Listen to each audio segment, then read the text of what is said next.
የአሜሪካ አስተዳደር በቪየትናም በኢራቅ እና በአፍጋኒስታን ወታደራዊ ኃይል የበላይነትም ሳያንሰው የአገራቱን ባህሪም ባለማጤን ተሸንፎ የወጣበትን ታሪክም ቴህራን ለመድገም እየተጣጣረች መሆኑን በርካታ መላምቶችም እየተሰጡ ይገኛል። መቼና እንዴትም እንደሚቋጭ ሙሉ ዝርዝር በሌለው መቋጫም ባልተገኘለት የመካከለኛው ምስራቅ ጦርነትም በቀጠለበት በዚህ ወቅት ለወትሮ የኢኮኖሚው ጫና የበዛባቸው የራሳቸው የተፈጥሮ ዘይት ጋዝ የሌላቸው እንደ ኢትዮጵያ የመሳሰሉ የአፍሪካ አገራትም ከፍተኛ ኢኮኖሚያዊ መንገጫገጭም ሊገጥማቸው ከፍተኛ የነዳጅ ዘይትም ዋጋ ጭማሪም የዋጋ ግሽበትም የገንዘብ የመግዛትም አቅም መዳከም ችግር ሊያጋጥማቸው ይችላልም ተብሎም ተሰክቷል። ዜሮ ካርበን አናሊስቲክስ ውስጥ በኢነርጂ ኃይል ስርጭትም ዙሪያም ተመራማሪ የሆኑት ኒክም ሃልዴይ በሰጡት አስተያየትም የአፍሪካ አገራት የነዳጅ ፍጆታቸው በአብዛኛው ከመካከለኛው ምስራቅ አምራቾች አገሮች ጋር የተያዘ በመሆኑ አፍንጫም ሲመታም አይን ያለቅሳል እንዲሉ የመካከለኛው ምስራቅ አገራት በዚህ አይነቱ የጦርነት አዘቅት ውስጥም ሲወድቁ በርካታ የአፍሪካ አገራት በከፍተኛ ደረጃ እንደ አሜሪካ እንደ እስራኤልና እንደ ኢራን ቀጥተኛ የጦርነቱ ተሳታፊ አገር ባትሆንም ከመካከለኛው ምስራቅ አገራት ጋርም ከፍተኛ የኢኮኖሚያዊ ቁርኝት ያላትም በአፍሪካ አህጉር ከናይጄሪያም ቀጥሎ በህዝብ ብዛቷም ሁለተኛ ደረጃ ላይ የምትገኘው አብዛኛው የውጭና የገቢ ምርቷም ሸቀጦቿም በጅቡቲ ወደብ ላይ የተመሰረተው ኢትዮጵያ የነዳጅ አቅርቦት ላይ ከፍተኛ ዋጋ ጭማሪም ሊገጥማት እንደሚችል ከዚህም በተጨማሪ የዋጋ ግሽበትም ለውጭ ገበያም የምታውለው ፎሬን ኤክስቼንጅ የገንዘብ ክምችትም ከ3 ወራት በታችም የገቢ ምርቶች ወይም ኢምፖርት እንደሚበቃም የገለጸው በአፍሪካን ሪፖርት 90% ገቢና ወጪዋም የተመረኮዘው በጅቡቲ ወደብ ላይ ያደረገችው የዕቃ ማጓጓዣም ዋጋ መጨመር የግዙፍ የኢትዮጵያ አየር መንገድ ወደ መካከለኛው ምስራቅ አገራት የሚያደርገው ተከታታይ በረራዎች መቋረጣቸው ወይም ወደ ሌላ አቅጣጫ መዛወር በመካከለኛው ምስራቅ ከሚኖሩት ኢትዮጵያን ወደ አገር ቤትም የሚልኩት ገንዘብ ሬሚታንስ መቀዛቀስ በተቃራኒው ኢትዮጵያ የመከላከያ ሰራዊቷን ለማጠናከር የምታወጣው ወጪም የዛሬ ዓመትም ከነበረው 1 ቢሊዮን የአሜሪካን ዶላር ወደ 2 ቢሊዮን ዶላር ማሻቀቡ ተያይዞ በመንገዳገድ ላይ ያለውን የኢትዮጵያ ኢኮኖሚን አሜሪካና እስራኤል በኢራን ላይ የከፈቱትም ጸረ ኢራን ጦርነትም ኢራን በበኩሏም አጠፋ በማለትም በአሜሪካና በሸሪኮቿ ጥቅሞች ላይ እየወሰደችው ያለው ጥቃትም ከተጀመረ 12ኛ ቀኑን ያስቆጠረም ሲሆን ከጦርነቱ በቀጥታም ግንኙነት የሌላቸው እንደ ኢትዮጵያም የመሳሰሉ የአፍሪካም አገራትን ኢኮኖሚያዊ ማህበራዊ ሁኔታቸውን ዋጋም እያስከፈለም ይገኛል። የአሜሪካ የመከላከያ ባለስልጣናት እንደገመቱት ጦርነቱ በተጀመረ በሁለት ቀናት ውስጥ ብቻም 5.6 ቢሊዮን የአሜሪካን ዶላር ወጪም ያስወጣም ሲሆን እስካሁን ድረስም 7 አሜሪካውያን ወታደሮች ህይወታቸውን ቀጥፈዋል። ጦርነቱ በተጀመረ በ10 ቀናት ውስጥ ወደ 140 የሚጠጉ የአሜሪካ ወታደሮችም ከባድና መጠነኛ ጉዳትም ማስተናገዳቸውን ከነዚህ መካከል 8 ወታደሮች በአሁኑ ሰዓት ከፍተኛ ሕክምና እየተደረገላቸው እንደሚገኝ የአሜሪካ መከላከያ ሚኒስትር ፔንታጎን በትላንትናው ዕለትም አረጋግጧል። የአሜሪካና የእስራኤል ጣምራ ጦር በተለያዩ የኢራን ወታደራዊ ጥቅሞች ላይ በወሰዱትም ድብደባ የኢራን መንፈሳዊ መሪ አያቶላ አሊ ኻሜኒን ጨምሮ ወደ 60 የሚጠጉ ከፍተኛ የአገሪቱ አመራሮችን አድኖ በመግደል የኢራን የጦር ኃይልን በርካታ ወታደራዊ ኢላማዎችን ከጥቅም ውጪ ማድረጋቸውን ገናም ሌላ ዙር የጦርነት ማዕበል እየመጣ መሆኑን ቢናገሩም ኢራን በበኩሏ በሚሳይሎቿና በሰው አልባ አውሮፕላኖች ወይም በድሮኖች በወሰደችው አጸፋይ እርምጃ የአሜሪካ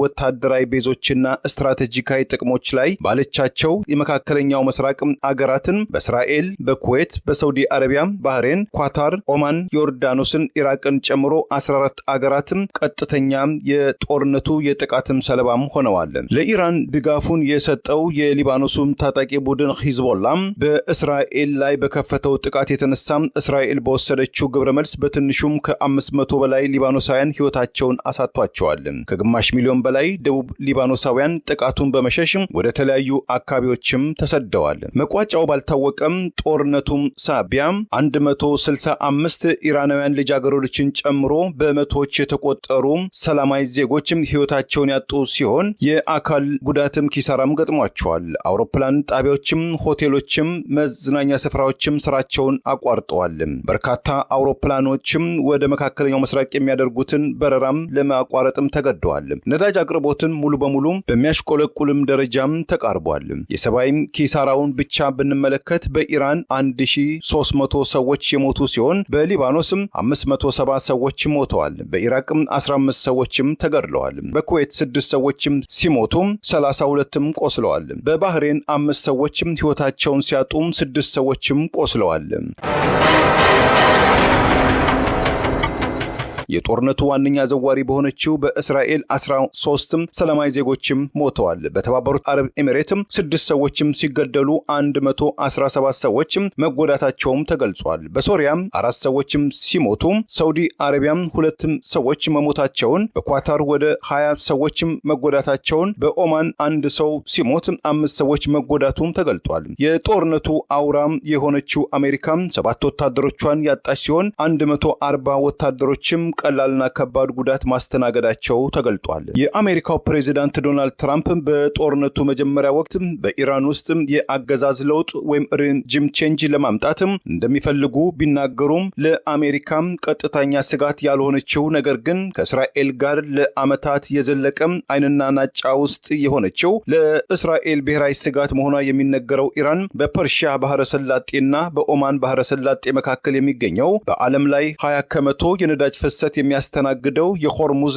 ሰርጥን በመዝጋቷም እስከ አሁን ድረስ በትንሹ 10 መርከቦችም ጥቃት የደረሰባቸው ሲሆን በመቶዎች የተቆጠሩ ዕቃ ጫኝ መርከቦችም የጦርነቱ ትኩሳትን በመፍራትም በቀጠናው ማህለቃቸውን ለመጣል ተገደዋል። ድህረ ጦርነቱ በበርሜል 70 የአሜሪካን ዶላር የነበረው ነዳጅ ዋጋም እስከ $120 ያሻቀበ ሲሆን በኋላም ለተወሰነ ደረጃም ወደ 85 እና $90 በበርሜል እየተሸጠ መሆኑም ተገልጿል። ተፈጥሮ በነዳጅ ዘይትና በባህር በር ቢያድላቸውም በንጹህ የመጠጥ ውሃም ያልታደሉት በርካታ የመካከለኛው ምስራቅ አገራትም ጨዋማ የሆነው የባህር ውሃቸውን በዘመናዊ መንገድም እያተነኑ ለመጠጥና ለመስኖም ተግባር የሚያውሉበትን የጨዋማ ማቅለጫም ተቋማትን ወታደራዊ ኢላማ ያደረገችው የራሷም ተቋም በአሜሪካም እንደተጎዳባትም ሰሞኑን የገለጸችው ኢራን በመካከለኛው ምስራቅ ጦርነት ውስጥ እንደ ስትራቴጂካዊ ስልት መጠቀሟም አብዛኛው የገልፍ አገራትን ከነዳጅ አቅርቦቱ ባልተናነሰም ከፍተኛ ስጋት ውስጥም ከቷቸዋል።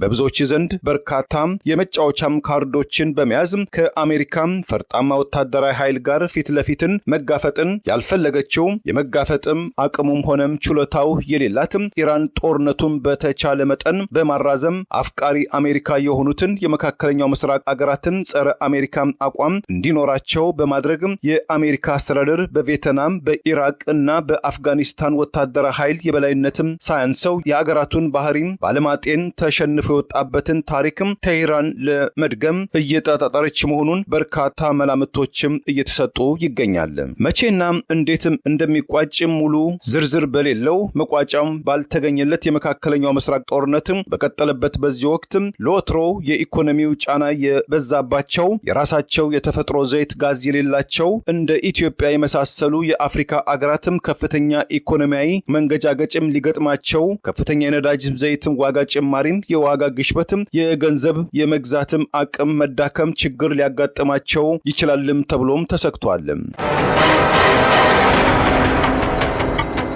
ዚሮ ካርበን አናሊስቲክስ ውስጥ በኢነርጂ ኃይል ስርጭትም ዙሪያም ተመራማሪ የሆኑት ኒክም ሃልዴይ በሰጡት አስተያየትም የአፍሪካ አገራት የነዳጅ ፍጆታቸው በአብዛኛው ከመካከለኛው ምስራቅ አምራቾች አገሮች ጋር የተያዘ በመሆኑ አፍንጫም ሲመታም አይን ያለቅሳል እንዲሉ የመካከለኛው ምስራቅ አገራት በዚህ አይነቱ የጦርነት አዘቅት ውስጥም ሲወድቁ በርካታ የአፍሪካ አገራት በከፍተኛ ደረጃ ተጠቂዎች መሆናቸው ሳይታለም የተፈታ ነው ይላሉ። ምሁሩ ሲቀጥሉ የነዳጅ የመሰረ መሰረታዊ ሸቀጦች ዋጋ ያሻቅባል። የአፍሪካ አገራት ገንዘባቸውም ስለሚዳከም ኢንቨስተሮች በተቻለ መጠን የመሸሸጊያ ቦታ ወይም ሴፍ ሄቨን በሚሉት እንደ አሜሪካ ዶላር በመሳሰሉ ገንዘባቸውን ለመለወጥም ይገደዳሉ። የዚህ አይነቱ ችግር በአሁኑ ወቅት ነዳጅ ከውጪ በማስገባት ስትራቴጂ በተጠመዱት እንደ ኬንያና ግብጽ የመሳሰሉ የአፍሪካ አገራት እሳቱ ገናም ከአሁኑ መሞቁን ተያይዘውታልም ብለዋል። ሩሲያና ዩክሬን የዛሬ 4 ዓመት ደም አፋሳሽ ጦርነት ውስጥ ሲገቡ የድፍድፍ ነዳጅ ዋጋ በመጨመሩ የአገር ውስጥ ገንዘብ በመዳከሙ ደቡብ አፍሪካ በ6 ወራት ውስጥ ለነዳጅ ማጓጓዣ ያወጣችው ወጪ ከቀድሞ ጊዜ ሲነጻጸር በ25 ከመቶ ከፍ ማለቱም ተመልክቷል። የኢትዮጵያ መንግስት ባለስልጣናት ከመካከለኛው ምስራቅ ሰሞነኛው ጦርነት ትኩሳት ጋር በተያያዘ እስካሁን ድረስ በኢኮኖሚው ተኮር ጉዳይ ምን አቋም እንዳላቸው በይፋም ባይገልጹም እንደ ኬንያና ኡጋንዳ የመሳሰሉት የምስራቅ አፍሪካ አገራት በቂ ነዳጅ ስላለን ለጊዜው ትኩሳቱ አይነካንም፣ ተረጋጉ የሚል ለዜጎቻቸው የማረጋጊያ መልእክትም የሰጡ ሲሆን ድፍድፍ ነዳጅ ወይም ክሩድ ኦይል የሚያመርቱት ነገር ግን የተጣራ ነዳጅ በብዛት የሚያስገቡት ናይጄሪያና ጋና አጋጣሚውን ሊጠቀሙ ይችላሉ። ነገር ግን አብዛኛው ዜጎቻቸው ለከፍተኛ ለትራንስፖርት ዋጋ መጋለጡ አይቀሬ መሆኑን የኢኮኖሚ ተንታኞችም ይናገራሉ። ባለፈው ሰኞ የአንድ በርሜል ነዳጅ ዋጋ ወደ 100 የአሜሪካን ዶላር ማሻቀቡን ዋጋውን በዚህም ከቀጠለ ወይም ከጨመረ እንደ አንጎላ፣ አልጄሪያ፣ ሊቢያ በቀን 1.5 ሚሊዮን በርሜል ለውጭ ገበያ የምታቀርበው ናይጄሪያ ከነዳጅ ሽያጭ ደጎስ ያለ ገንዘብ ሊያገኙ እንደሚችሉ የተገመተ ሲሆን በርካታ የአፍሪካ አባወራዎችም የኑሮ ውድነቱን ሊቋቋሙት በማይችሉበት መልኩ ለችግሩ ሊበረታባቸው እንደሚችል የሚናገሩትም የኢኮኖሚ ተንታኙ ሄድላይ ይህ ትልቅ ስጋት የበርካታ የቤተሰብ አስተዳዳሪዎችን የመግዛት አቅምን የሚፈታተን ያልተጠበቀም ያልታሰበም አደጋ ሊሆን ይችላል በማለትም ስጋታቸውን አጋርተዋል። የመካከለኛው ምስራቅ ጦርነትን በቅርብ ርቀትም ከሚመለከቱት የአፍሪካ ሀገራት መካከል አንዷና የአሜሪካም ቁልፍ አጋር የሆነችው ግብጽ በትላንትናው ዕለት የነዳጅ ዋጋ ላይ ባልተጠበቀ ሁኔታ በ30 ከመቶ ጭማሪ ማድረጓን አስተከትሎ በፍራፍሬና በትራንስፖርት ላይ ከፍተኛ ዋጋ ጭማሪም በግብጽ ውስጥም ተከስቷል።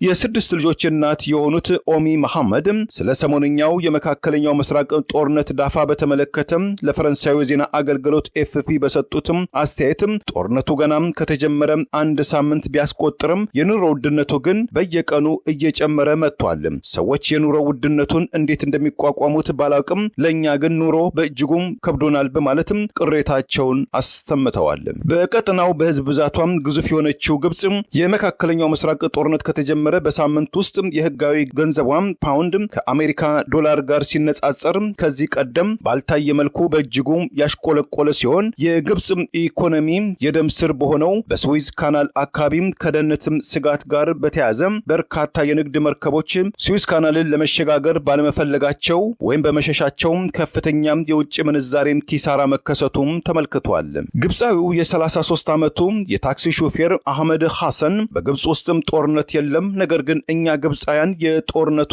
እሳቱን በየዕለቱም እየሞቅን ነው። ዛሬም ጠዋት የመኪናዬን የነዳጅ ታንከር ስሞላም በእጅጉ ለማመን ከብዶኛል፣ ተደናግጫለሁ በማለትም የሰሞኑን ቀውስን ከገጠመው ስጋት ጋርም አነጻጽሮም ተናግሯል። በነዳጅ አቅርቦት ዋጋ ላይ አሻጥር ወይም ሴራ የሚሰሩ ግብጻውያን በጦር ፍርድ ቤትም እንደሚዳኙ ያስጠነቀቀው የአገሪቱ መንግስት የካቢኔት ሚኒስትር ለህዝብ ደህንነትም ሲባል ከፍተኛ የነዳጅ አቅርቦት ለህዝባዊ አገልግሎትም እንደሚውል ወሳኝ የሆኑ መንግስታዊ ጉዞችም እንደሚወሰኑ የመንገድ መብራቶችም በፈረቃም እንደሚበሩ አስታውቋል። የአገሪቱ ጠቅላይ ሚኒስትር ሙስጠፋ ማዱብሌ በበኩላቸው የመንግስት ሰራተኞች ደሞዛቸው እንደሚጨምር የመካከለኛው ምስራቅ ጦርነትም ከቀጠለ በውሳኔያቸው ላይ ክለሳም እንደሚደረግ ቃል ቢገቡም የታክሲ አሽከርካሪው ዋሊድ ኢብራሂም ለኤፍፒ በሰጠው አስተያየት ግብጽ ውስጥም የጨመረ የአንድ ዕቃ ዋጋ ከቶንም ሲቀንስ ታይቶም አይታወቅም፣ ነዳጅም እንደዚሁ በማለት በማለትም የጠቅላይ ሚኒስትሩን አስተያየትም በጥርጣሬ እንደሚመለከተው ጭንቅላቱን በመወዝወዝ ወይም በመነቅነቅ አስተያየቱን ሰንዝሯል። እንደ አሜሪካ እንደ እስራኤልና እንደ ኢራን ቀጥተኛ የጦርነቱ ተሳታፊ አገር ባትሆንም ከመካከለኛው ምስራቅ አገራት ጋር ከፍተኛ የኢኮኖሚያዊ ቁርኝት ያላትም በአፍሪካ አህጉር ከናይጄሪያም ቀጥሎ በህዝብ ብዛቷም ሁለተኛ ደረጃ ላይ የምትገኘው አብዛኛው የውጭና የገቢ ምርቷም ሸቀጦቿም በጅቡቲ ወደብ ላይ የተመሰረተው ኢትዮጵያ የነዳጅ አቅርቦት ላይ ከፍተኛ ዋጋ ጭማሪም ሊገጥማት እንደሚችል ከዚህም በተጨማሪ የዋጋ ግሽበትም ለውጭ ገበያም የምታውለው ፎሬን ኤክስቼንጅ የገንዘብ ክምችትም ከ3 ወራት በታችም የገቢ ምርቶች ወይም ኢምፖርት እንደሚበቃም የገለጸው በአፍሪካን ሪፖርት 90% ገቢና ወጪዋም የተመረኮዘው በጅቡቲ ወደብ ላይ ያደረገችው የዕቃ ማጓጓዣም ዋጋ መጨመር የግዙፍ የኢትዮጵያ አየር መንገድ ወደ መካከለኛው ምስራቅ አገራት የሚያደርገው ተከታታይ በረራዎች መቋረጣቸው ወይም ወደ ሌላ አቅጣጫ መዛወር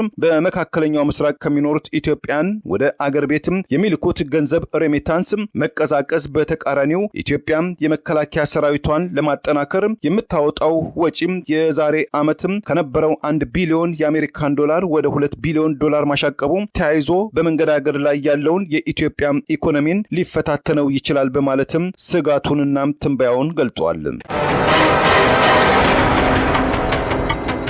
የወርቅ ምርትን ወደ ውጭ ገበያ በማቅረብም በተለይ የውጭ ምንዛሬን በማስቀመጥም ደረጃም የተወሰነ እፎይታ ያገኘው የኢትዮጵያ መንግስት በተቃራኒው ከዓለም አቀፉ የገንዘብ ተቋም IMF ያገኘው ብድርን እንደ ነዳጅ ወጪ ለማስተሳሰሉት ጉዳዮች ላይ እንዳያውል በስምምነቱ የተደነገገ በመሆኑ መቼም እንደሚቋጭም ያልታወቀው የመካከለኛው ሰሞነኛው ጦርነትም ከቀጠለም የኢትዮጵያ ፌዴራላዊ መንግስት በነዳጅ አቅርቦት ዙሪያም ሊነሱ የሚችሉትን የዋጋም ጭማሪን ለመቅረፍ ሲባል ዕዳውን በሸማቾቹ ጫንቃ ላይ ይጥላል ወይስ በሌላ ጉዳዮች ላይ የሚያደርገውን ወጪውን ለመቀነስ ይገደዳል የሚሉትም ሁለት ወሳኝ ምርጫዎችም ከፊቱም ተደቅኗልም ብሏል። የባህር በር አልባ የሆነችው አብዛኛው የነዳጅም የማዳበሪያ ማሽነሪና ወሳኝ ሸቀጦችን በቀይ ባህርና በኤደን ባህረ ሰላጤ በሚገኘው በባል ኤል ማንዴብ ሰርጥ አማካኝነት መርከቦችም ተጓጉዘው ከጅቡቲ ወደብ በባቡርና በመኪና የሚጓጓዘ ሲሆን በቀጠናው ጦርነቱም ከቀጠለም መርከቦችም ለዕቃ ማጓጓዣም ከፍተኛ ኢንሹራንስ የሚጠይቁ ሲሆን የቀጠናው ስጋትን የሚሰጉ የዕቃ ጫኝ መርከቦችም እንዲሁም የተሻለና አንጻራዊ ሰላም አለበት በሚሉትም አካባቢ ረጅም ጉዞን ስለሚመርጡ ይህ አይነቱ አካሄድም ከውጭ በሚገቡ ሸቀጦች ዋጋ ላይ ተጨማሪ ጫና ይፈጥራልም ተብሎም ተሰግቷል። አብዛኛው ህዝቧ በግብርና ስራ ላይ የተሰማራው ኢትዮጵያ ለግብርና ምርት ወሳኝ የሆነው ግብዓቶች መካከል አንዱ የሆነው የማዳበሪያ አቅርቦትም ከዓለም አቀፍም የኃይል ወይም ኢነርጂ ገበያ ጋር የተጣመረ በመሆኑ በየዓመቱ ወደ 1.97 ሚሊዮን ሜትሪክ ቶን የምታስገባው ኢትዮጵያ የዓለም አቀፍ የማዳበሪያ ገበያ ከጨመረ የመርከቦችም የማጓጓዣም ጊዜም ከተራዘመ በሚሊዮኖች የሚቆጠሩ ኢትዮጵያን አርሶ አደሮች መጻኢ የአዝመራ ጊዜያቸው ከአጣብቂኝ ውስጥም ሊወድቅም ይችላልም ተብሏል። ይህ ደግሞ በግብርና ምርትነት ላይ የራሱ አሉታዊ ተጽዕኖ በመፍጠር በምግብ ዋጋም በአገር ውስጥ ምርቶች ላይ ከፍተኛ ማናጋትን ሊያስከትል ይችላልም ተብሎም ተሰክቷል። በሌላ መልጎኑ ከብልሹ ቀጣሪዎቻቸው ግልምጫም፣ ጡጫም፣ ወሲባዊ ጥቃትም፣ አካላዊ ጥቃት በመጋፈጥ በአገር ቤትም ለሚገኙ ቤተሰቦቻቸው በሚሊዮኖችም ዶላር የሚቆጠር ገንዘብ የሚልኩ ከ1 ሚሊዮን እስከ 2 ሚሊዮን የሚጠጉ ኢትዮጵያን እህቶችም የመካከለኛው ምስራቅም ጦርነትም ቀጥተኛም ተጠቂዎችም ስለሚሆኑ በቀጠናው እየተካሄደ ከሚገኘው ጦርነትም ሳቢያም አብዛኛዎቹ ኢትዮጵያን ለፍቶ አዳሪ እህቶችም ስራቸውን ሊያጡም ለደህንነታቸውም ሲሉ ሊሰደዱም ስለሚችሉ ወደ አገር ቤትም የሚልኩትም ከ5 ቢሊዮን እስከ 6 ቢሊዮን የአሜሪካን ዶላር የሚገመትም የመካከለኛው ምስራቅ ገንዘብም ከጥያቄ ውስጥም ሊወድቅም ይችላልም ተብሏል። ይህም የገንዘብ ምንጭ መቋረጥ ወይም መመናመን በመካከለኛው ምስራቅ የሚገኙ ኢትዮጵያን እህቶችን ብቻም ሳይሆን በአገር ቤት የሚገኙ የነርሱም እጆችን የሚጠብቁ ቤተሰቦቻቸው ላይ ከፍተኛ አሉታዊ ተጽዕኖ ሊኖረው እንደሚችልም ተገምቷል። የቬንዙዌላን ድል በቴህራን እንደግማለን፣ ኢራናውያን ለለውጥም ተዘጋጁ፣ የኢራን የጦር መሳሪያዎችም ጥቃታቸውም ተቀዛቅጿል፣ እኔ ቡራኬም ካልሰጠሁ በኢራን ውስጥ አዲስ መሪ አይመጣም በማለትም የዛቱት የአሜሪካው ፕሬዝዳንት ዶናልድ ትራምፕ የአያቶላ አሊ ኻሜኒ ልጅ የሆኑት የ56 ዓመቱ ሙትጃብ ኻሜኒ በብዙዎች ምልከታም ከአባታቸው አያቶላም የበለጡም አክራሪም በቆዳም ስፋቷም የአሜሪካም ካሊፎርኒያ ቴክሳስና ኒውዮርክ ግዛትን ተጨምሮ አንድ እኩል ለሆነችው 90 ሚሊዮን ህዝብ ያላት በወታደራዊ አቋሟም በዓለም 8ኛም ጠንካራም ሰራዊት እንዳላት የሚነገረው ነገር ግን የተለያዩ አሸባሪዎችን ታስታጥቃለች፣ የራሷ ዜጎችን ትጨፈልቃለች፣ ለእስራኤል ዋነኛ ስጋት ነች የሚሉ ስጋትም እና ትችቶች የሚቀርብባትም ኢራንን ለመምራት መመረጣቸው ቀጣዩ የአሜሪካ ስትራቴጂ ምን ይሆን? ከአጠቃላይ የአሜሪካ ህዝብ ከ53 ከመቶ እስከ 56 ከመቶ ተቃውሞ የገጠማቸው በህዝብ እንደራሴዎች በተለይ በዲሞክራቶች ዘንድ የኢራቅም የአፍጋኒስታን ሽንፈትም እንዳይገጥመን ይህ ጦርነት የአሜሪካም ጦርነት አይደለም የሚል ማስጠንቀቂያም እየቀረበባቸው የሚገኘው የአሜሪካው ፕሬዝዳንት ዶናልድ ትራምፕ ሰሞኑን ጦርነቱን በቅርቡ እናጠናቀቃለን በማለትም ከኢራን ጦራቸውን ራሳቸውን ያረቁ ይሆን ወይስ ጦርነቱ ለሳምንታት ለወራትም ይቀጥላል ይሆን የሚሉ ጥያቄዎችም እየተስተናገዱ ይገኛል። የሙታን ቁጥርም ሲበራከትም የአስክሬን ሻጮች ደስታም ይናኛል እንዲሉ አሜሪካ እስራኤል በኢራን ላይ በከፈቱትም ጦርነትም ኢራንም ራሴን ለመከላከል በማለትም በቀጠናው እያስወነጨፈችው ባለው የሚሳኤልና የድሮን ጥቃትም አንድ አገር ተጠቃሚ ሆናለችም ተብሏል። ከዛሬ 4 ዓመት በፊትም ከአሜሪካና ከሸሪኮቿም የተለያዩ ኢኮኖሚያዊና ፖለቲካዊ ማዕቀቦች የተጣለባትም ሩሲያም ሰሞኑን የነዳጅ አቅርቦት ችግርን ለመቅረፍ ተብሎ የአሜሪካ አስተዳደር ለሞስኮ ለዘብ ያለ የማዕቀብ ማንሳቱም በስፋትም ተገልጧል። ለህብር ራዲዮ ለቀረበው ታምሩ ገዳነኝ ቸር ይግጠመን።